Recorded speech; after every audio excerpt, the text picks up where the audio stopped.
Хэлийн бүсэд газар олгосон байна. Ялангуяа үнийг одоо таныг байгаль орчны сайдаар ажиллаж байхдаа одоо занаж трийг томилсон өдөр тушаал гаргаж одоо 34 мянган газрыг хувийн компанид олгосон гэдгийг хууль зүйн дотоод хэргийн сайдыг нэг хоёр хэлсэн. Та энэ дээр яг тайлбар өгөөч. Яг ийм зүйл болсон уу? Тэгэхээр эрх мэдэл бол хэлийн бүсэд газар олгох эрх байгаль орчны сайдад байхгүй. Заавал засгийн газар хуулиар хэлсэн шийдвэрлэх гэж байгаа шүү дээ, тий. За тэгэхээр энэ талаар бол нэлээд одоо бас хэвлэл мэдээлэлээр гарсан. За тэгээ гарахтаа бүр бараг л одоо нэтийн компанид л бүр өгчихсөн, зарцчихсан юм шиг л иймэрхүү их буруу ташаа мэдээлэлүүд явсаа. Тэгэхээр би бас өрт чинь яг одоо ингээд нэг сайхан цэгцтэй мэдээлэл өгье.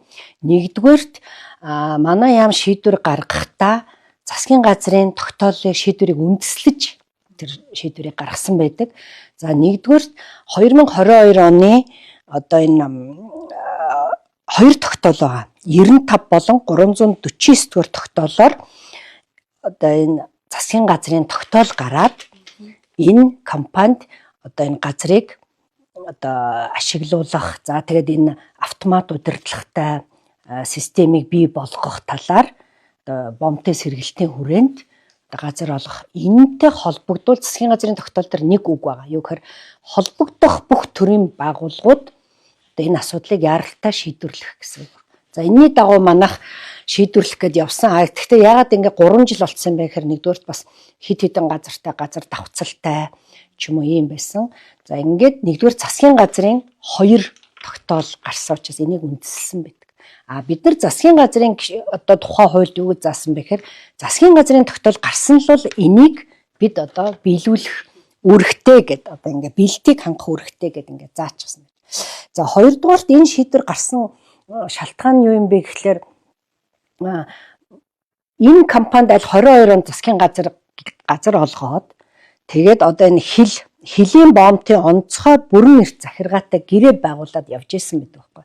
За энэ гэрээ байгуулах хугацаанд манай байгууллагатай гэрээгүй учраас тэнд хэд хэдэн ноцтой асуудал үүссэн. Нэгдүгээр бид нар газрын төлбөр авч чадахгүй.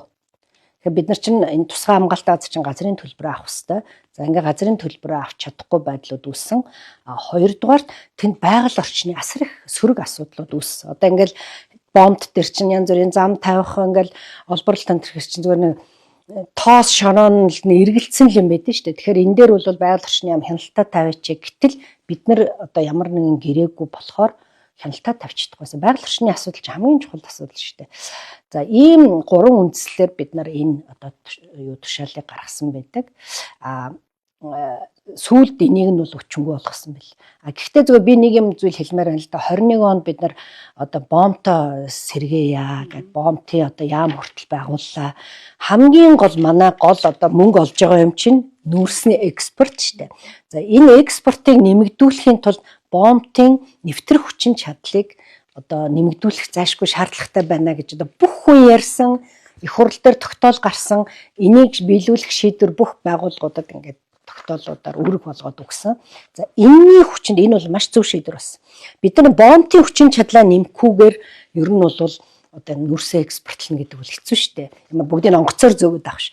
Тэгэхээр энэ дээр анх одоо энэ бомтын сэргэлтийн тогтоол гарах үед хилээр гарч байгаа нүүрс нэг 22 сая орчим тонн байсан бол одоо 90 сая тонн л хүрч байгаа байхгүй юм шиг баг 4-5 дахин нэмэгдэж байгаа. Тэгэхээр энэ бол өөрөө улс орны эдийн засгт асар чухал шийдвэр. Засгийн газрын 2 тогтоол гарсан учраас одоо та тушаал гаргаж зөвшөөрөл газрын зөвшөөрлийг нь олгосон гэж хэлж штэ тий. Гэхдээ газрын зөвшөөрөл нь бол зүгээр нөгөө 5 жилийн хугацаатай газар ашиглах хэрэг. Манай тусгай хамгаалалтаа чинь өгдөггүй штэ шууд шинэ нэшээсээ томилогдсон өдөр энэ тушаалыг биш.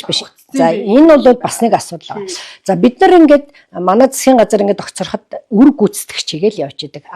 Миний ажлыг өөр хүн үр гүйцэтгэгч хийсэн бахад одоо би нэрээрээ тушаал гаргуул энэ бол зөрчил болно. Гэтэл би үр гүйцэтгэл явж исэн.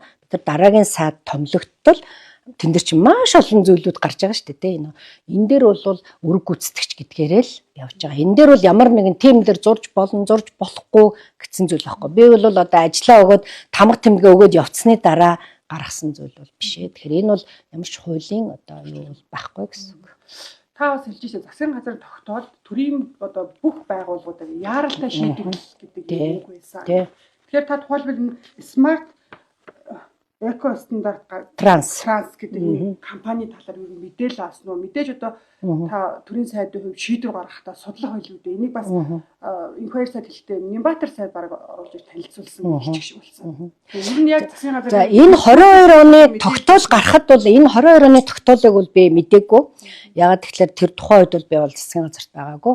За бид нар дээр яг одоо энэ тушаал гарахад бид нар чинь энийг бүрчлэн юмаа үздэг. За надыг гарын үсэг зурхаас өмнө манай одоо дид зөвлөл гэж байдаг. Энэ зөвлөлийн одоо 5 6 хүний бүрэлдэхүүнтэй хүмүүс чинь бүр нэг бүрчлээ үзээд судлаад нөгөө бусад газруудаа давцлыг найрлагаад хүсэлтүүдийг үндэслээд ингээд хурлаа хийгээд зөвшөөрлөө одоо өгөх юугаа газрын дарга нь оруулж хамгийн сүүлдэд гар үсэг.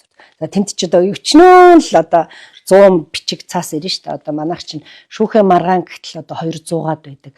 Иргэдийн гомдлоход 6000 иргэдийн. Тэгэхээр энэ бүх зүйлийг бол энэ гурван зүйлийг үндэслэж энэ тушаал бол гарсан. Нэгдүгээр 2 засгийн газрын тогтоол. Тэгэхээр угаасаа засгийн газрын тогтоол байж ижил энэ гарнаа. Тэгэхээр 2 засгийн газрын тогтоол нь бол ингээд цагаан дээр хараараа бичсэн 2 тогтоол байна. Компани тухайд юу мэдээлэл байна. Компани тухай бол одоо бид нар бол тийм нарийн мэдээлэл байхгүй. Компани бол одоо тэр засгийн газрын тогтоол 22 гарснаас хойш одоо тэгэл тэндээ гэрээ хэлцлээ хийх гээл юмаа бэлдээл тэр хөрөнгө оруулалтаа татах гээл зөндөл асуудал байсан. Нилээд л хөрөнгө оруулалт бол хийсэн гэж одоо үздсэн. Тэр компани зүгээр бас одоо шүүхээр явж байгаа юм билээ. Би бол тэр нарийн одоо сүүлийн асуудлуудыг нь бол мэдэхгүй байна.